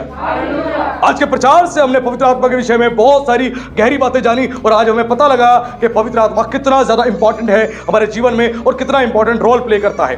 बिना इस पवित्र आत्मा के ना आप सेवा कर सकते हो, ना ही सेवा का कोई काम कर सकते हो। और यीशु ही है तो पवित्र आत्मा भेजता है और यीशु के नाम से ही पवित्र आत्मा आता है। जब हम संपूर्ण मन से पश्चाताप करते हैं, अपने गुनाह को मानते हैं, तभी पवित्र आत्मा यीशु हम पर रिलीज करता है और आत्मा से भरते जाना है।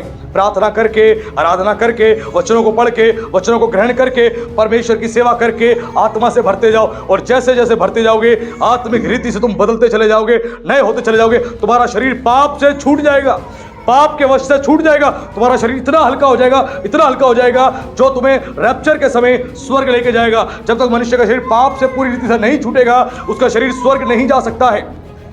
बाइबल कहती है जब हम उठाए जाएंगे तो हमारा शरीर बदल जाएगा, हमें एक नया शरीर मिलेगा और हमें कौन उठा के लेके जाएगा? पवित्र आत्मा। तुम्हारा शरीर इतना हल्का हो जाएगा, आत्मिक रीति से इतना हल्का हो जाएगा बिल्कुल कि तुम बादलों पर जाके खड़े हो जाओगे, बादलों पर जाके खड़े हो जाओगे। ऐसा यीशु तुम्हारे शरीर को बना देगा, पवित्र आत्मा। और आज के संदेश से हमने जो बात जानी है, हम सब अपने जीवन में इन तमाम बातों को इंप्लीमेंट करें और प्रभु के वचन को फॉलो करें और पवित्र आत्मा को इंपॉर्टेंस दें ताकि प्रभु की महिमा हो। तो प्रभु का धन्यवाद। प्रभु आप सबको आशीष दे। सभी को जय मसीह। आइए हम लोग आंखें बंद करेंगे, सर को झुकाएंगे, एक छोटी सी प्रार्थना करेंगे। प्रभु यीशु मसीह, आपका विशेष धन्यवाद करते हैं राजा, इस सुंदर समय के लिए। मेरे परमेश्वर, आज अपने वचन से प्रभु आपने अपने लोगों से बात करी है, इस बात के लिए मैं धन्यवाद करता हूँ। प्रभु आज आपने कलीसिया के लोगों को प्रभु बहुत आयत से प्रभु आशीषित किया है राजा। आज प्रभु संदेश के माध्यम से अपने बहुतों को आशीषित किया है। मेरे परमेश्वर, उन सबकी मदद करना, उन सबकी सहायता करना पवित्र आत्मा, ताकि उनके भीतर प्रभु आपका पूरी तौर से प्रभु अस्तित्व दिखाई दे। और मेरे परमेश्वर, वो आपकी महिमा के सामर्थ्य से और प्रभु जी अद्भुत आपके वरदानों से भरे जाएं और खुदावंद आपकी सेवा करने वाले बने। मेरे प्रभु, उनको पाप के स्वभाव से आप आजाद करें। आज बहुत से मेरे भाई बहन हैं प्रभु जी, जो मेरे परमेश्वर व्यभिचार में फंसे हैं, जो नशे में फंसे हैं, जो शैतान की गुलामी में है, दुष्ट आत्माओं से फंसे हैं। आप उन्हें संपूर्ण रीति से प्रभु आज छुटकारा दे, उन्हें आजादी दे मेरे परमेश्वर, ताकि खुदावंद आपकी महिमा हो। हे पवित्र आत्मा, उन्हें स्पर्श करें, उनकी हर एक बुरी आदतें, उनके जीवन से दुष्ट आत्माएं, शैतानी आत्मा इसी वक्त यीशु के नाम से जाती रहे और प्रभु आपकी महिमा हो राजा।